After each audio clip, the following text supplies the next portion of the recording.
নমস্কাৰ এই DNA gate 4 পৰীক্ষাৰ বাবে কিছুমান ৰিজনিঙৰ প্ৰশ্ন আজি আপোনালোকৰ লগত আলোচনা কৰিম। প্ৰথম প্ৰশ্ন কৈছে এ বিৰ দেউতাক চি বিৰ আইতাক তেন্তে এ আৰু চিৰ মাজৰ সম্পৰ্কটো হ'ব। অপশ্যন দিয়া আছে বায়েক ভাইটি ককাই ভণ্টি পুতেক মাক দেউতাক পুতেক। ইয়াৰ অপশ্যনটো হ'ব শুদ্ধ অপশ্যনটো হ'ব অপশ্যন চি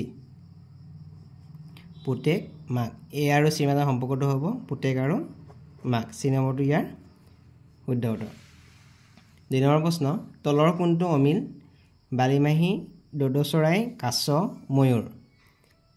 ইয়াৰ অমিলটো হ'ব দ'দ চৰাই, কাৰণ এইটো হ'ল পৃথিৱীৰ পৰা বিলুপ্ত হৈ যোৱা এটা চৰাই। বি নম্বৰটো ইয়াৰ শুদ্ধ উত্তৰ।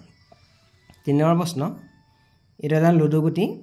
লুডুগুটিটোৰ আমি ইয়াত সংখ্যাকেইটা দেখিছোঁ ৬ ৪ আৰু ৫। কাষৰ চিত্ৰটোৰ ৪ সংখ্যাটোৰ বিপৰীত পিঠি ৪ সংখ্যাটোৰ বিপৰীতে থকা সংখ্যাটো সুধিছে। অপশ্যন দিয়া আছে ২ ৩ ১ আৰু ৪। লুডুগুটিৰ সংখ্যাবোৰ বিপৰীতে থকা দুইটা সংখ্যাৰ যোগফল ৭ হ'ব লাগিব। যিকোনো সংখ্যা দুটা যোগফল হ'ব বিপৰীত পিঠি সংখ্যা দুটাৰ যোগফল হ'ব ৭। গতিকে ৪ আছে, ৪ বিপৰীত পিঠিৰ সংখ্যাটো হ'ব ৭ বিয়োগ ৪ সমান ৩। গতিকে ইয়াৰ বি নম্বৰটো ইয়াৰ শুদ্ধ উত্তৰ। ৪ নম্বৰ প্ৰশ্ন পিকক ইণ্ডিয়া বিয়েৰ। ইয়াৰ খালী ঘৰত কি হ'ব দিছে অষ্ট্ৰেলিয়া আমেৰিকা ৰাছিয়া ইংলেণ্ড। পিকক মানে ময়ূৰ চৰাই। ময়ূৰ চৰাইটো ভাৰতৰ এটা ৰাষ্ট্ৰীয় চৰাই। যেনে ভালুকটো কোন দেশৰ এটা ৰাষ্ট্ৰীয় জন্তু? উত্তৰটো হ'ব ৰাছিয়া। চি নম্বৰটো ইয়াৰ শুদ্ধ উত্তৰ। ৫ নম্বৰটো আৰ্কিটেক্ট বিল্ডিং স্কাল্পটৰ। খালী ঘৰত কি হ'ব দিছে মিউজিয়াম ষ্টোন ষ্টেটু চিজেল। শুদ্ধটো উত্তৰ হ'ব স্কাল্পটৰ হ'লে ষ্টেটু হ'ব। চি নম্বৰটো ইয়াৰ শুদ্ধ উত্তৰ। আই মায়'পিয়া টিথ। আই মায়'পিয়া মায়'পিয়াটো হৈছে চকুৰ বেমাৰ। টিথ দাঁতৰ বেমাৰ। ইয়াৰ কোনটো সুধিছে কেটেৰেক্ট ট্ৰেক'মা পায়ৰিয়া চিজেমা। ইয়াৰ শুদ্ধটো হ'ব পায়ৰিয়া। এইটো চি নম্বৰটো ইয়াৰ শুদ্ধ উত্তৰ। ৭ নম্বৰ প্ৰশ্ন এজন মানুহ প্ৰথমে ৫ কিলোমিটাৰ দক্ষিণ দিশলৈ গ'ল। তাৰপিছত তেওঁ সোঁফালে ঘূৰিল। ৩ কিলোমিটাৰ খোজ কঢ়াৰ পাছত তেওঁ পুনৰ বাওঁফালে ঘূৰিল আৰু পুনৰ ৫ কিলোমিটাৰ গ'ল। তেওঁ যাত্ৰা আৰম্ভ কৰা স্থানৰ পৰা তেওঁৰ দিশ হ'ব। অপশ্যন দিয়া আছে দক্ষিণ পশ্চিম পূব দক্ষিণ দক্ষিণ পশ্চিম। আমি ধৰি লৈছোঁ ইয়াত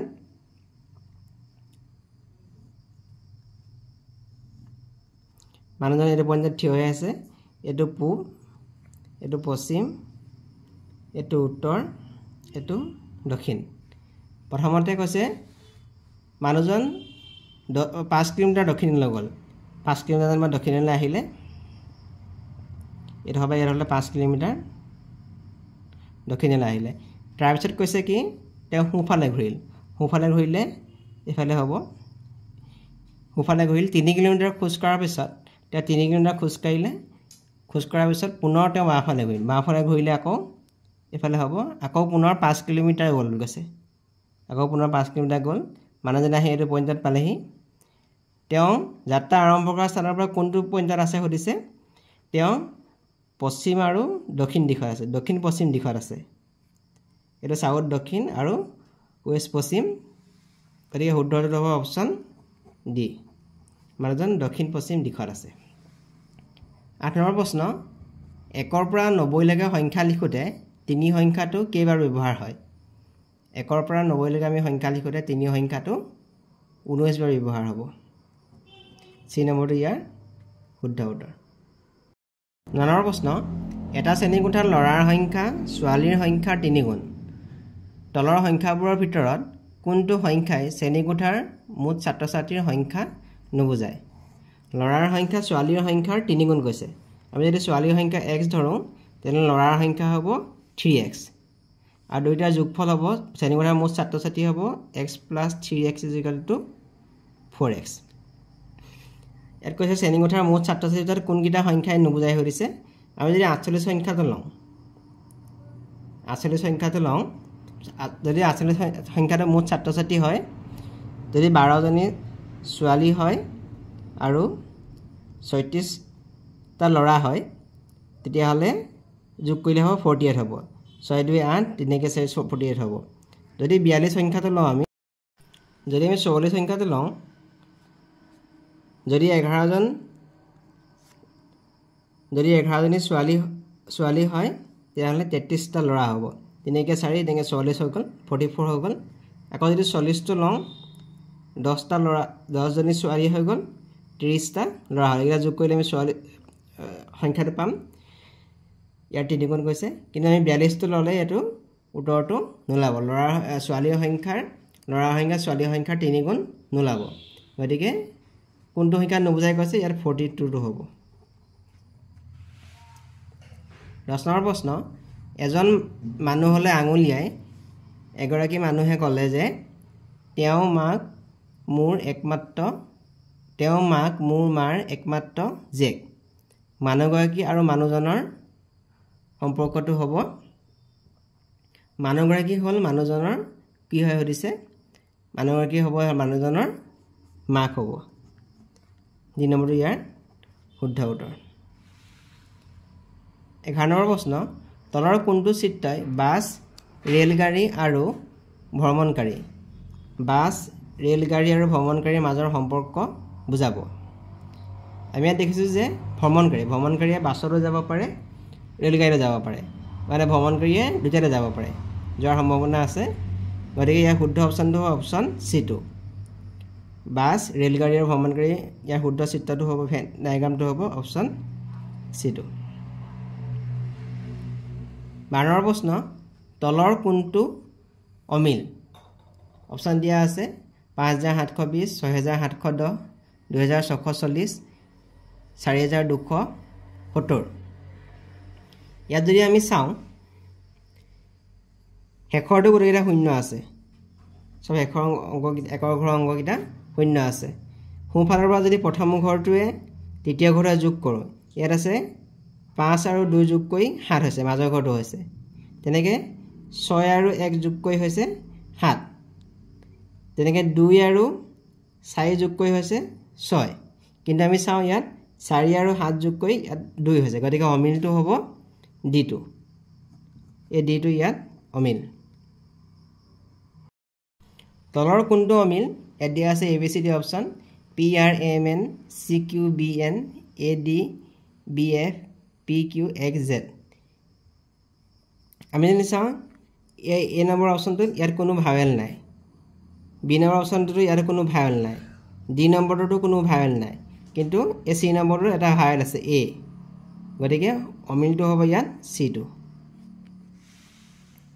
তলৰ কোনটো অমিল light dark white black sun moon night day আমি যদি এই নম্বৰটো চাওঁ লাইট ডাৰ্ক এইটো বিপৰীত শব্দ হৈছে হোৱাইট ব্লেক এইটো বিপৰীত শব্দ হৈছে নাইট ডে এইটো বিপৰীত শব্দ হৈছে কিন্তু ছান মুনটো বিপৰীত শব্দ হোৱা নাই গতিকে অমিলটো হ'ব C2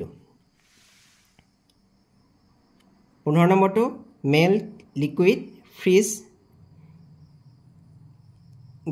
মেল্ট মানে গলন হ'লে লিকুইড পানী হৈ যায় ফ্ৰিজ যেতিয়া ঠাণ্ডা হৈ যায় কোনটো হ'ব সুধিছে পুছ কনডেন্স আইচ সলিড ফ্ৰিজ হ'লে গুট মাৰিব সলিড এইটো কি হ'ব সলিড হৈ যাব 2 নম্বৰটো ইয়াৰ শুদ্ধ উত্তৰ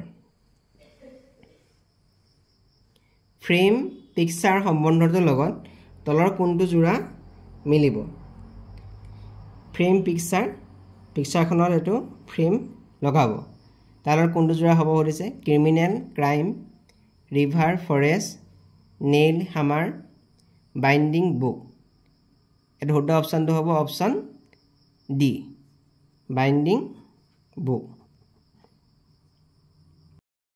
17 প্ৰশ্ন জোক লাফটাৰ সম্বন্ধটোৰ লগত তলৰ কোনটো সম্বন্ধ মিলিব অপশ্যন দিয়া আছে ষ্টৰী মিষ্ট্ৰী আইচ টিয়াৰ্ছ হৰৰ ফিয়াৰ এক্টৰ এক্টিং জোক লাফটাৰ ক'টো খুলিলে হাঁহি উঠে তাৰ লগত সম্বন্ধটো মিলিব শুদ্ধটো হ'ব হৰৰ ফিয়াৰ গতিকে চি নম্বৰটো ইয়াৰ শুদ্ধ উত্তৰ 18 প্ৰশ্ন জয়পুৰ ৰাজস্থান সম্বন্ধৰ লগত তলৰ কোনটো সম্বন্ধ মিলিব মুম্বাই মহাৰাষ্ট্ৰ চেন্নাই ভূপাল কেৰেলা আসাম শ্বিলং বিহাৰ ইয়াৰ লগত শুদ্ধ অপশ্যনটো মিলিব মুম্বাই মহাৰাষ্ট্ৰ এ নম্বৰটো ইয়াৰ শুদ্ধ উত্তৰ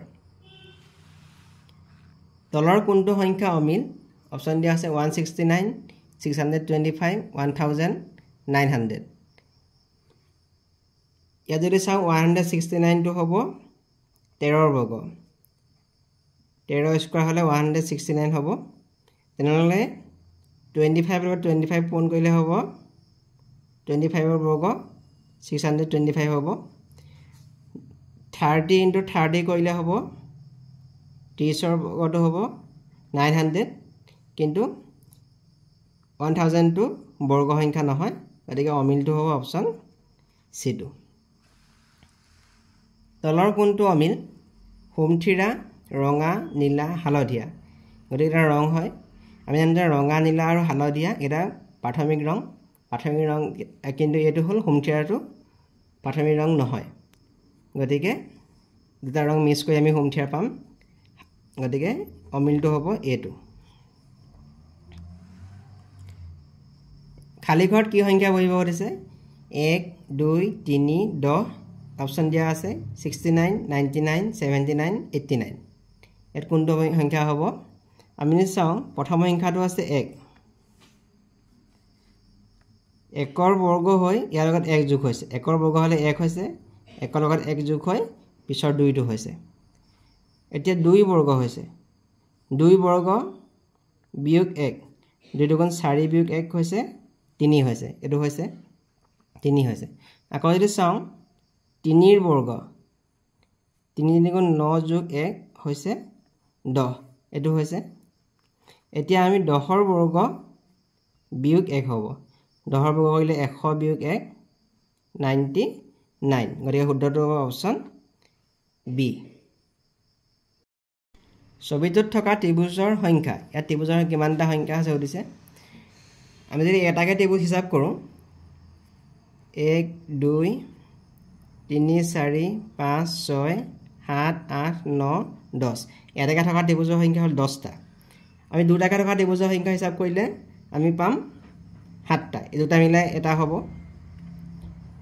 তেনেকে দুটাকে থকা ত্ৰিভুজ আমি গুটাও তেনেকে 2 আৰু 5 লৈ এটা ত্ৰিভুজ হ'ব দুটাকে থকা ত্ৰিভুজ আমি গুটালে হ'ব পাম আমি 7টা ত্ৰিভুজ পাম ইয়াত আকৌ ইয়াত যদি 4 ৰেখা থকা ত্ৰিভুজ আমি গুটাও 1 2 3 4 4 5 6 7 এটো এটা 4 ৰেখা থকা ত্ৰিভুজ লগলগে ডাঙৰ ত্ৰিভুজ হ'ব এনেকুৱা ত্ৰিভুজ পাম আমি 4টা পাম গতিকে মুঠ ত্ৰিভুজৰ সংখ্যা হ'ব 21টা দুই নম্বৰটো ইয়াৰ শুদ্ধ উত্তৰ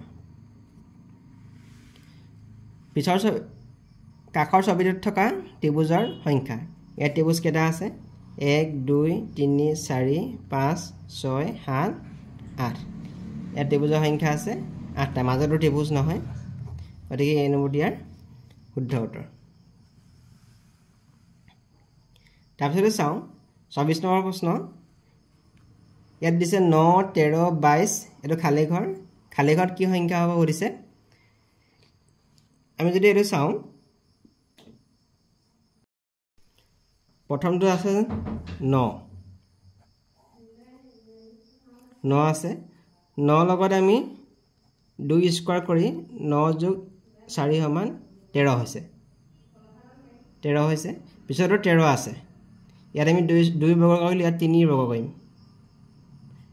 13 যোগ 3 বৰ্গ কৰিলে 9 22 হৈছে এতিয়া আমি কি কৰিম 22 ৰ লগত ইয়াত 2 বৰ্গ কৰিলে ইয়াত 3 বৰ্গ কৰিলে এতিয়া আমি 4 বৰ্গ কৰিম